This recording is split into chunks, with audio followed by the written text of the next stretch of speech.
people have really turned me to a place where I was like, I don't even really want to do this for real. I've walked away from God because of the way people acted. And for every person that does if a person can turn you away from church, you wasn't there for the right reason. I was there for the right reason.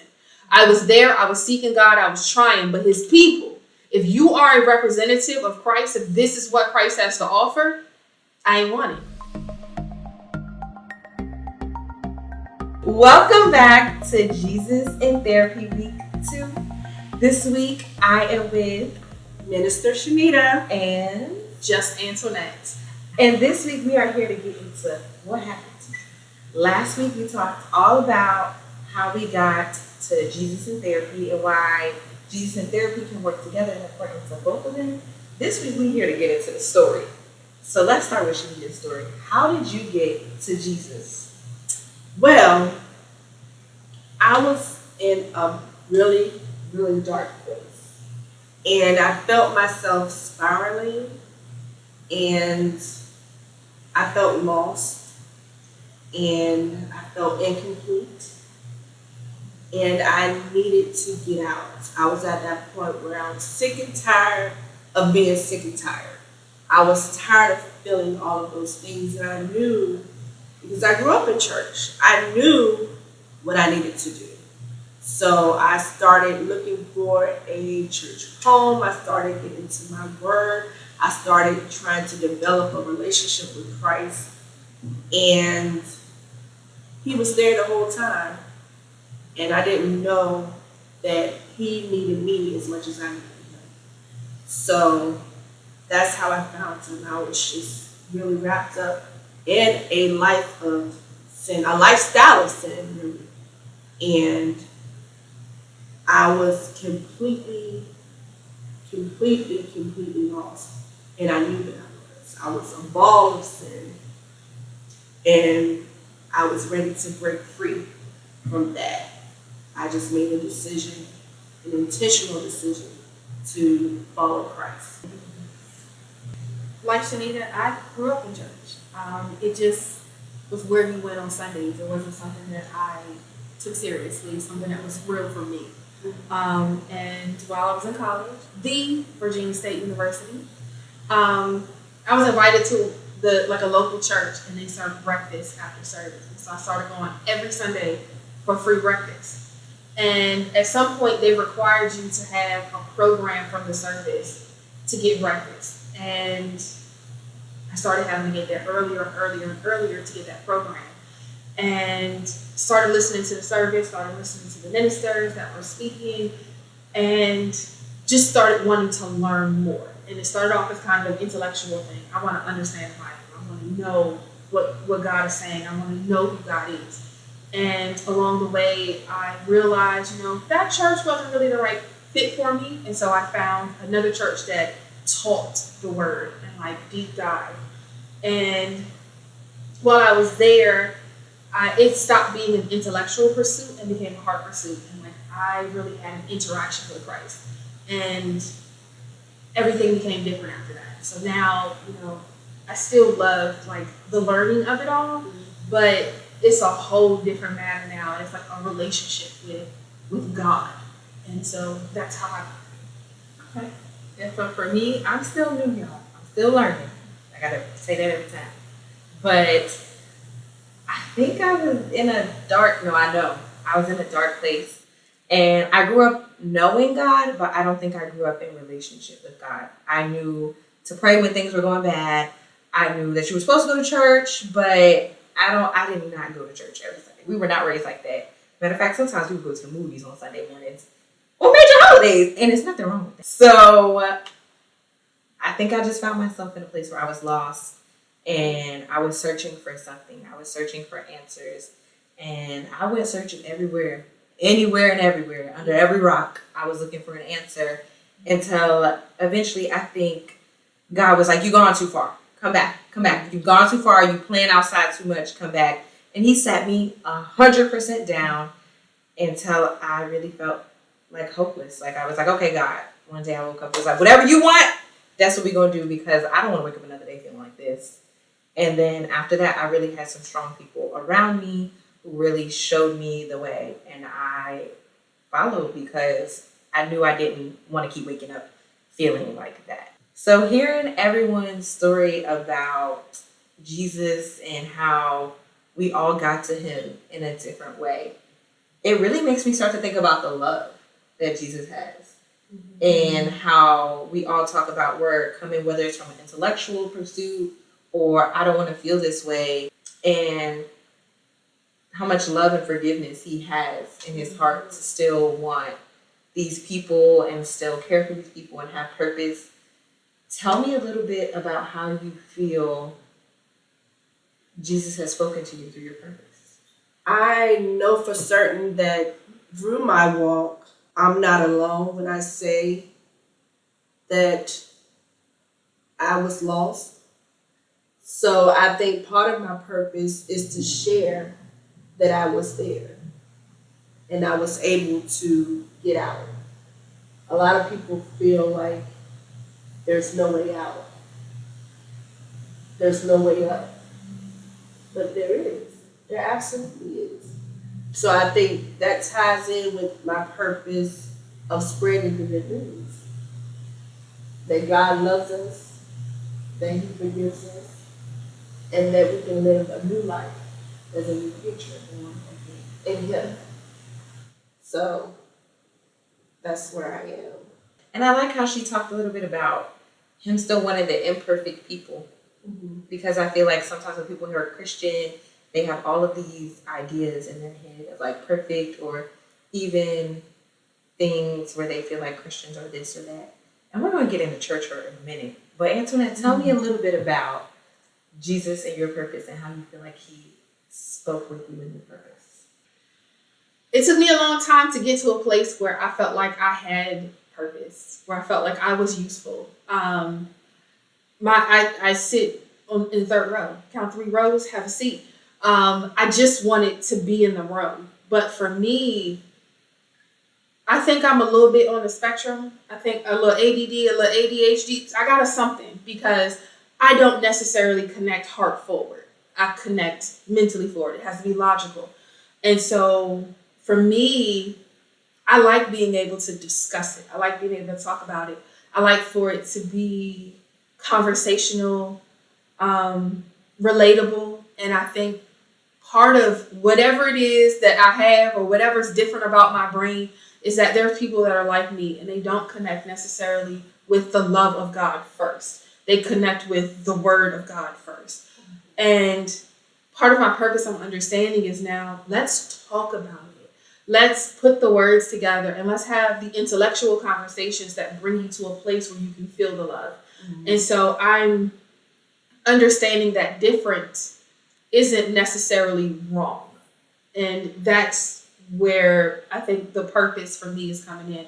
That sometimes it's going to look different than or sound different than what other people are used to. But it's still God when his word is attached to it. For me, I think that I'm still working on what the purpose looks like and how it shows up. But 100% I believe I'm supposed to be helping God with his people. Because I look in, so many people poured into me. So many people helped me, lifted me, prayed for me, did stuff for me when I couldn't do it for myself. And I feel like they poured into me so I can pour it out. And I feel like even though some days I struggle with it, I think a lot of love was given to me as a child. And I try to give it out. I try to give it back out because what I'm learning is sometimes people don't feel that. People don't feel the love. And so I just try to give out what has been given into me. So that's what I think the purpose is just to help God with his people and help the people who don't feel the love or feel the warmth or whatever they need to feel in that moment. I think I'm supposed to be there to be that safe space, that filtering space, so that they can just have a moment until they're ready to get up and stand up. And I just let them use me. I like that. Yes. The next part is, let's talk about church hurt, y'all. So we talked about how we got to Jesus, but people always talk about okay, I don't know if I want to go to church. That lady gonna look at me funny, or she gonna talk about me, or they judging me.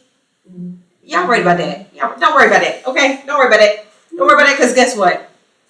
Jesus, we all gonna be judged. He ain't worried about you. Don't worry about that. Go in there for the word. So let's talk about how church hurt maybe has impacted you. If you feel comfortable sharing, you may not have to share like everything, but just church hurt and what it does and how people need to spin around, spin the block and come back. Just because people hurt you doesn't mean don't go there. Doesn't mean if you're being fed there, God is talking to you, don't leave because of people. Spin the block, come back. I feel like it's exactly what you said. Like, I feel like people need to get over people because it has nothing to do with anyone else but Christ. I feel like church hurt, that the enemy created that term because he wants to divide. Mm-hmm. If he divides, he conquers. When we stand together, there's nothing that he can do. So you get hurt in church, first thing you want to do is isolate. You want to pull away from your brothers and sisters. You want to be by yourself. And that's when the enemy can attack. That's when he can move in. He can move in on you and try to accomplish his goal of killing, stealing, and destroying. Because you're by yourself and you don't have your people with you. So I feel like we need to, when we get hurt in church, because it happens. I'm not saying it doesn't happen. It does happen. But we need to not blame the church. Saying church hurt, that's not even the term that you should be using. It's people hurting you. I like that. And people are going to be people. People hurt. I'll give you that. I will give you that. Okay. Okay, let's I'm hear with your you, response. I'm with you. I'm with you. Okay, let's hear it. I like a little. Okay. Uh-oh. I personally, I won't call it church hurt because it is absolutely people hurting me, and it was people. It was people. But my story has been rough side of the mountain. Is my story. Before she goes into this, I want to let you know I've never dealt with that. She might have. She might have. This is just me looking on the outside in. I never experienced it. I do. It has been my story. People have really turned me to a place where I was like, I don't even really want to do this for real. I've walked away from God because of the way people acted.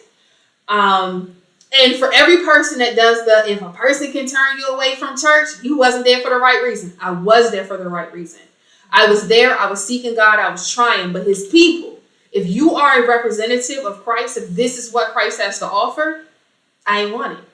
And I didn't want to be like you. Luckily, my mama wasn't going to let me get away that easily. So she was like, okay, that's cool. Log into this church and just watch it online if you don't feel like going. She would call me and talk to me about what went on in her service and would just continue to give me enough God to pull me through. And eventually I found places where I was safe. And I am currently in a church that I absolutely love and trust and feel safe in. But I think that it is absolutely fair to say it's people hurt. If you are on your job and somebody hurts your feelings, somebody treats you bad, you don't quit your job and go home and be homeless. Just wait for them to evict you. Wait for the house to foreclose. You don't wait for the lights to get cut off because somebody at your job made you mad or somebody at your job disrespected you. You face it. You do what you got to do through HR. You do what you got to do with your boss to get it right. And that's what we have to start doing with the church. We need to make sure that we are getting it right. Don't go aggressively. You said that's not what we're doing. You can come and say, hey, when you say such and such, it hurt my feelings. I come to church and this is the only outfit I have. And so that's why you see it every Sunday.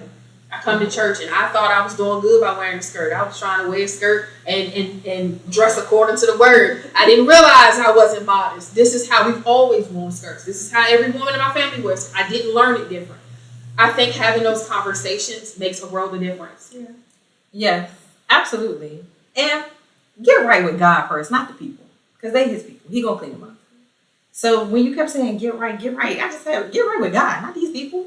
But a conversation never hurts to help because you never know how someone can help you, right? People can judge you, they can look down on you, and then when you share your story, they can be like, oh, like, I'm so sorry. Like, you can check them in a way that makes them realize they may have a resource or something to give to you, and it might be a mutual exchange. It might be something growing and healing. So never be scared or afraid to have that conversation, because you never know how healing it can be for someone. So we're going to continue to transition a little bit, because we're getting a little bit into the people. So I want to talk about how the people have poured into you. Let's talk about the people. Well, These questions. You got a lot of questions. You got Hitting me. This I see. No, I see. You got a lot of. I didn't know why she was over there making all those. She's over there. Oh my God! This is so personal to me, sorry. and I didn't know I was going to be These are filleted in front of the people. But they are literally just coming off the dome. Like, they just coming out. It just needs to be heard. So let's tell the story. How has the people? How have the people poured into you? People poured into me. I feel like when I really started getting into the church, or just when I started getting my relationship right with Christ, I feel like I was very, again, that word, intentional about being somewhere that I knew I could be poured into. Like, I was at a church for a really long time, and I felt like I wasn't seen. I hit the table, and I wasn't heard. So I did what I needed to do, did my resignation the right way, and started looking for me another place of worship, because I really, really wanted to find somewhere where I knew I could be helped, So I've had great experiences from leadership pouring into me, really supporting me getting to different levels in my life. Like, I've had great experiences since I've really been in this type of relationship with Christ. And y'all heard Shada. She said she did it the right way. Y'all get in place at them 2 weeks notice. Stop running out on them people. Get in place at them 2 weeks notice. Because sometimes now we gotta wait longer because they short staffed. They're clueless. Yeah. Being in tight relationship with my pastor and first lady. You hear the hurt, you hear the disappointment, and they actually have no idea why the person left. And sometimes people leave wrong, sometimes people leave right, but them not knowing is not helping the next person. Yeah. Because they could be doing something wrong, and they never know if they did something wrong, because you just up and leave, and then they worried about you.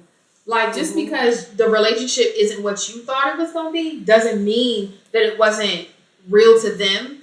And they're still praying for you. They're still worried about you. They still want to make sure, I know she was struggling with school or keeping the bills paid. I know that this relationship was in her life and it wasn't a positive one. I just need to know this person's okay. Check in. You can check in. Shoot them an email. So I'm actually going to caution. I'm going to be a cautionary story and telling everyone, watch your wise counsel, like we talked about last week. I think sometimes when we're empty vessels, we're just looking to get poured into.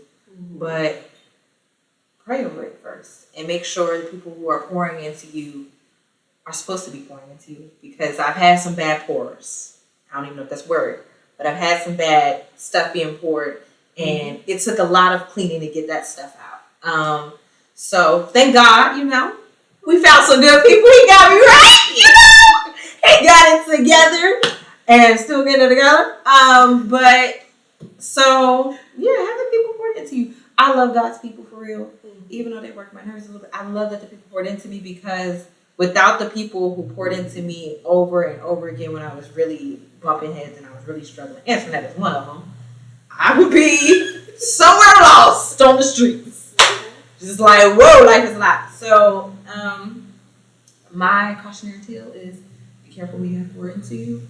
But when you find those good people who are really willing to pour into you, do God a favor and just pour it out on the next one. I am just gonna say I had a lot of people pour into me, a lot of people give me what I needed, not what I wanted. So make sure that you are open to what you need. I had an amazing pastor in Petersburg at Jesus Way. Amazing, that I gave the hardest time to, and she gave me a hard time right back. And I felt like I did. I name dropped a little bit. She was amazing. Name dropping. But she really poured into me and fought me for me so that I wouldn't give up, so that I couldn't walk away from it. And I left all the wrong ways. I had an attitude, and I wanted her to know I had an attitude. And I found myself years later going back and apologizing. I found myself years later going back and thanking her for what she did. I was hard-headed, and she helped crack this hard shell so that I could experience what I have now with God. So sometimes it comes across as tough love. Don't run because it's tough love. Sometimes that's what you need. If they are loving a rough area of you, if they're pouring into a space that's so full of so much other stuff, sometimes it comes out a little harsh because you got scrub. You got to get the scouring pads in there and clean that out. And it was rough for me, and I didn't like it, but I'm in so much better position because of that. I talked about my mom. My mom pours all the time. And I have a lot of other really great people. Like I said, I love the church that I'm in. My bishop, my first lady, and the entire team, everybody there, like literally from the ushers at the door to the random person that just hugs you just because you walk past them. I love it. And I think be open to those experiences. Don't feel like somebody's trying to get something from you. Somebody's trying to get something out of you. Oh, they just like this because I'm a visitor. Stay a while. Don't be just a visitor. And then you can experience it for real. But the more you go and the more you're active and working and pushing and praying, the more love begins to get poured out because Christ wants to love you. And sometimes you need that physical love. And so you're going to get it more and more and more. Okay. So we're going to work our way. We've gone from Jesus and we slowly are starting to go into his people. So let's talk about therapy. How did you get to therapy? And I'll go first since I've been making everyone else go. I got to therapy, and I'll just be fully transparent because I can find it on Facebook anyway. But I lost my mom at a time where I feel like it was really critical. I was graduating college, just trying to figure out life. And looking back on it now, I think as young adults, children, our parents are like, I don't know, in my eyes, it was like a savior. Like this was I hate to say this is my God, but this was like my guiding light. And so when the light was gone, I felt like I was in darkness. And it led me to such a place of being lost that I was like, oh, this is not normal. I need to go talk to someone. And thank God I did talk to someone because I learned that there were so many other layers to the things that were happening that I needed some help. And then thank God I got it because now I'm able to help somebody else. Now I'm able to help a couple of people. So how did we get to therapy? Because we moved from Jesus' people to therapy, the wise counsel. Okay. I've had several rounds of therapy. I've gone in and out for different reasons. Not in and out like I've been in and out for different reasons. I'm not going to try to make it pretty. Mm-hmm. I started out in school, like elementary school. Like I said, I think I might be on the spectrum a little bit. I deal with things by shutting down. So for a random period of time in elementary school, I just stopped talking. I didn't have anything to say. I moved a lot. I didn't really make friends well. So the guidance counselor became my friend. It was a space where I could go and I could talk because I didn't have any friends my age. I didn't have anybody there.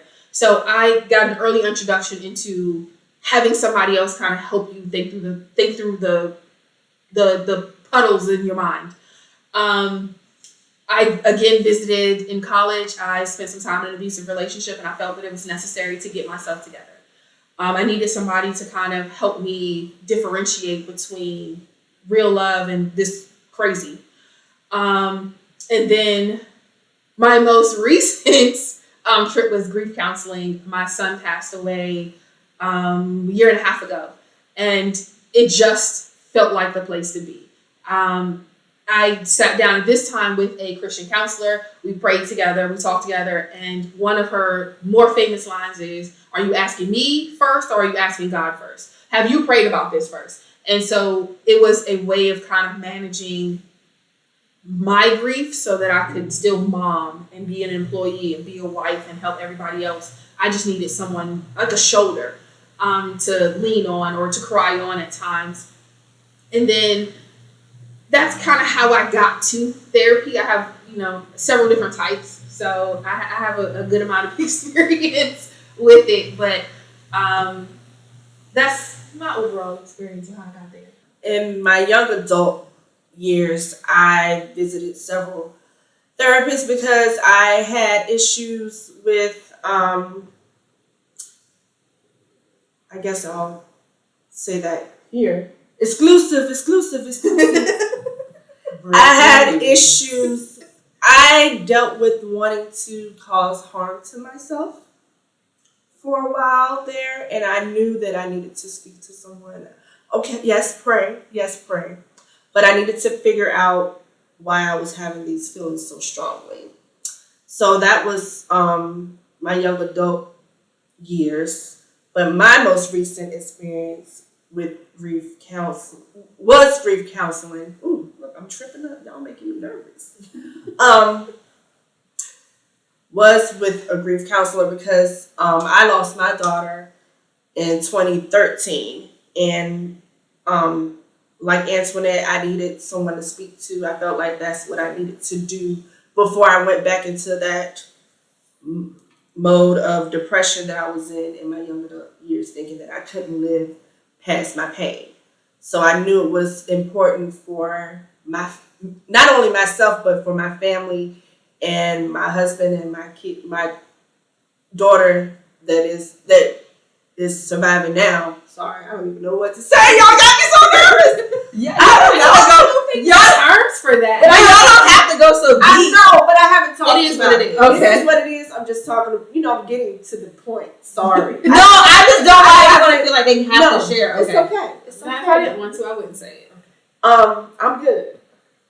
It's just been a minute since I've spoken about it, but she was excellent, and I'm so glad I made the decision to go to grief counseling. And I encourage anyone who has lost a loved one to find a great grief counselor. I second that. Go.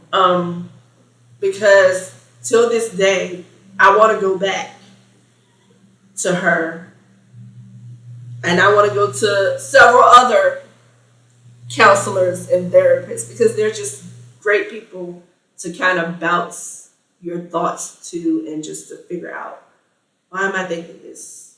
Where am I going with this? What is wrong with me? Sometimes we just don't know. And it feels good to get it off our chest. Sometimes we can't talk to Boo. We can't talk to our boo. We want to talk to him. But sometimes we just gotta release it in another way first. You don't want to start nothing. Don't start nothing, don't be nothing. And also, I just want to say this because you talked about not being able to talk to Boo or Bae or mom or dad or sister. Everyone grieves differently. Grief shows up differently. So be patient with everyone. And I want to say for the people who are resistant to therapy, just go. Stop expecting, why can't this person listen? Or why can't this person? Because they're not who you're supposed to be talking to. You're supposed to go seek your wise counsel. So go seek that wise counsel. And if we have learned nothing from everything here today, is that your pain got purpose. So go seek your purpose and let go of that pain. Because it's all about Jesus and therapy, y'all.